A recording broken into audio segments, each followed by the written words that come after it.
જામનગર મહારાષ્ટ્રની સ્થાનિક સ્વરાજ્યની ચૂંટણીઓમાં ભાજપા ગઠબંધનના ભવ્ય વિજયને વધાવવા માટે શહેર ભાજપ જામનગર દ્વારા શહેર ભાજપ કાર્યાલય ખાતે ઉજવણી કરવામાં આવી। મહારાષ્ટ્રની સ્થાનિક સ્વરાજ્યની ચૂંટણીઓમાં ભાજપા ગઠબંધનના ભવ્ય વિજયની ઉજવણી કરી ફટાકડા ફોડી અને એકબીજાના મોં મીઠા કર્યા।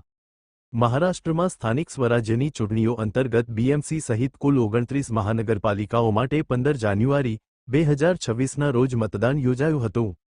16 જાન્યુઆરી 2026ના રોજ મતગણતરી શરૂ થતાં પરિણામો જાહેર થયા, જેમાં ભારતીય જનતા પાર્ટી ગઠબંધનને નોંધપાત્ર સફળતા મળી। કુલ 227 વોર્ડમાંથી બહુમતી માટે 114 બેઠકો જરૂરી હતી। આ ચૂંટણીમાં અંદાજે 52.94% મતદાન નોંધાયું હતું। બીએમસી એ એશિયાની સૌથી મોટી સ્થાનિક સ્વરાજ્ય સંસ્થા છે અને તેનું વાર્ષિક બજેટ અંદાજે 74,000 કરોડ રૂપિયા જેટલું છે।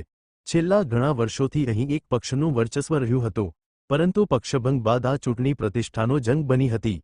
મુંબઈના ઘાટકો પર, મુલુંડ, કાંદિવલી અને બોરીવલી જેવા વિસ્તારોમાં ગુજરાતી મતદારોની મહત્વપૂર્ણ ભૂમિકા રહી હતી અને તેમને કિંગમેકર તરીકે જોવામાં આવ્યા।